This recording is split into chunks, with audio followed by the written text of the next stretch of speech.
caos para esos vecinos de la comunidad de la Ilusión de Telde, en Gran Canaria, tras reactivarse la orden de desalojo por parte de la Sareb. El conocido como Banco Malo paralizó en su momento la operación en busca de una solución, pero desde hace unos días 14 familias corren el riesgo de ser expulsadas.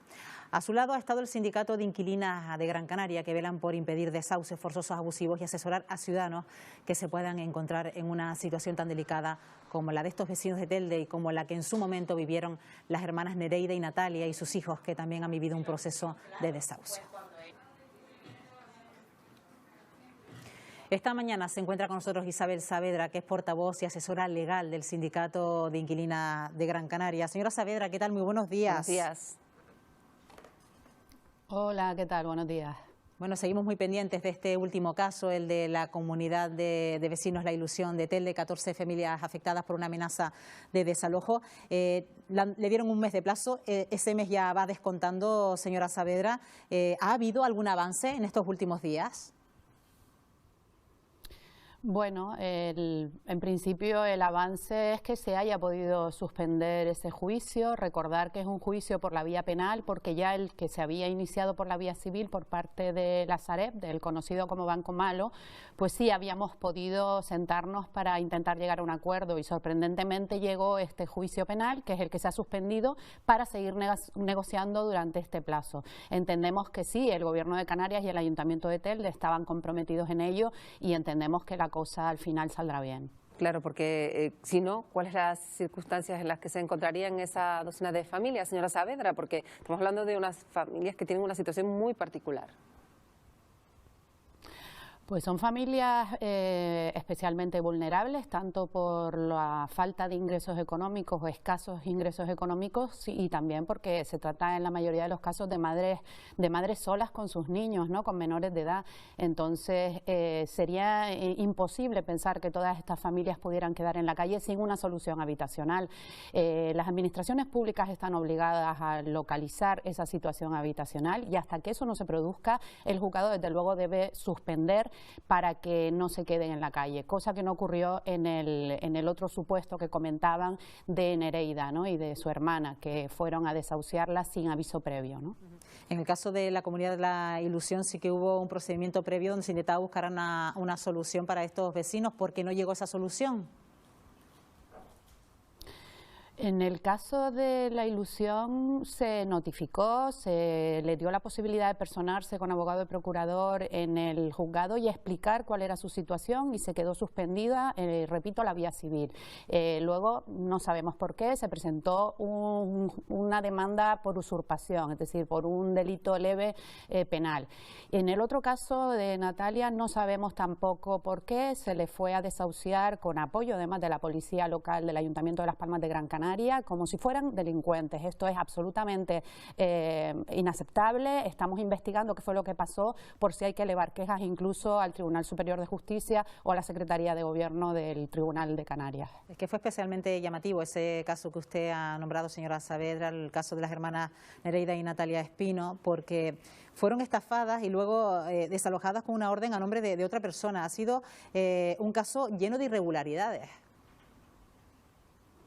Efectivamente, la primera vez cuando van a echar a la que se suponía que era la inquilina, que no eran ellas, porque a ellas les estafaron, les dijeron que esa casa estaba asequible y le dieron la llave, pues se paró el desahucio porque no podía ser de otra manera, porque había además menores de edad y que, repito, tiene que haber ahí un informe de asuntos sociales del ayuntamiento para ver en qué situación están.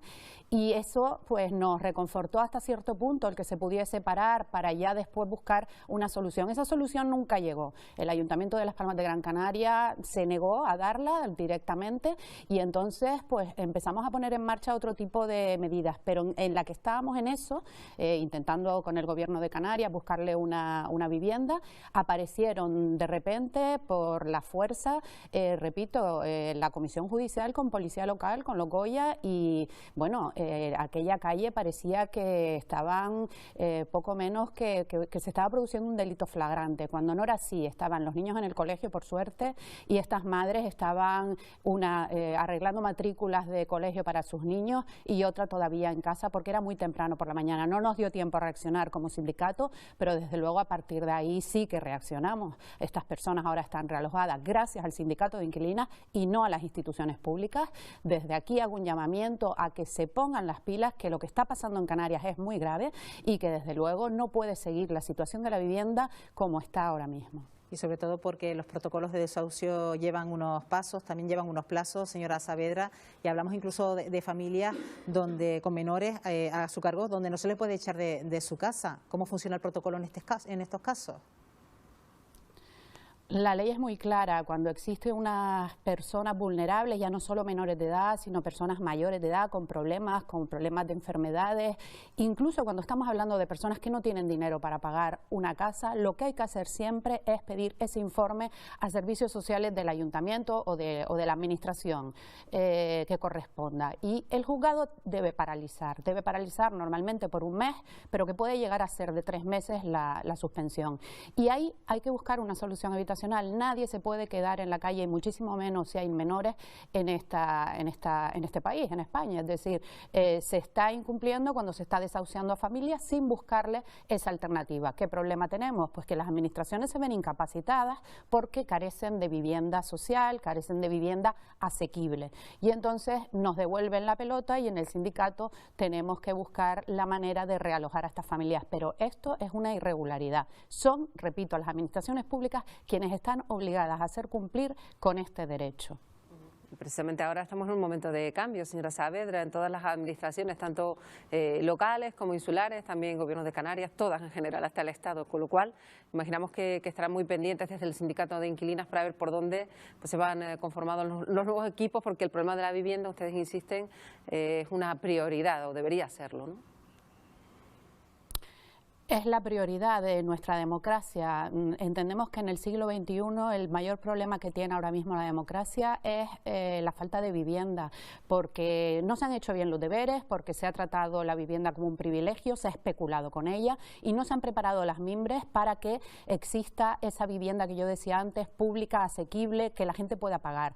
A todo esto se une que los fondos buitres están especulando con la vivienda que la banca ha puesto en sus manos después de haber dejado caer a muchísimas familias con un rescate de más de 60.000 millones que, como todos sabemos, nunca han devuelto ni devolverán, y sin embargo los gobiernos, los ayuntamientos, los cabildos siguen olvidándose de las personas más vulnerables, que son las familias. Desde luego el reto mayor que tiene ahora mismo el nuevo gobierno de Canarias, pero también los ayuntamientos y cabildos, es preocuparse por un tema sangrante como es el tema de la vivienda, porque si no, cada vez más veremos este tipo de denuncias en este medio, que por ser público además es necesario que se haga de esta manera, pero allí donde podamos el Sindicato de Inquilinos de Gran Canaria estará denunciando esta injusticia y esta ilegalidad. También ha resultado llamativo el último informe de Cáritas, que precisamente pone la vivienda como el primer problema de exclusión, un problema que estamos viviendo en Canarias y que lo está denunciando el Sindicato de Inquilinos de Gran Canaria, porque además la situación del alquiler en las islas pues es alarmante, sobre todo por la mayor subida del precio del alquiler y sobre todo cuando estamos en una población donde el sueldo medio, el salario medio es de los más bajos de España, ¿no? Efectivamente, la media de alquiler en Canarias está en 997 euros al mes. Imagínense, con los salarios y con las pocas ayudas que reciben las familias, pues es un poco menos que imposible pensar poder adquirir una vivienda en alquiler. También se produce luego la contradicción de que para recibir ayudas, que por cierto van muy retrasadas, ya esto también hay que decirlo, que familias que están esperando ayudas desde hace un año no las han recibido, pero es que además para recibir esas ayudas requieren que previamente tengas un contrato de alquiler y que hayas pagado las mensualidades, con lo cual es un dinero que se te paga a posteriori. Todo esto al final lo que produce es una perversión del sistema, la gente se queda en exclusión social y si las personas, las familias no tienen vivienda, no tienen un techo seguro, poco pueden hacer para luego buscar trabajo y tener unas vidas medianamente estables. La vivienda, lo primero. por lo pronto la nueva ley hipotecaria, y hablamos ya de compra, que no todo el mundo puede acceder evidentemente, pero bueno, sí que ha dado pasos en la dirección de proteger a las personas que a lo mejor pudieran dejar de pagar su hipoteca. Ya no es tan fácil que se pueda poner en la calle a esas familias que por un pago o dos pagos que hayan perdido pues pueden permanecer en sus casas, ¿no? Sí, hoy entra en vigor la nueva ley de crédito inmobiliario y de contrato de crédito inmobiliario, y efectivamente ahora hace falta 12 meses o un 3% en el primer tramo del préstamo, o si ya estás en el segundo tramo, 15 mensualidades o un 7%.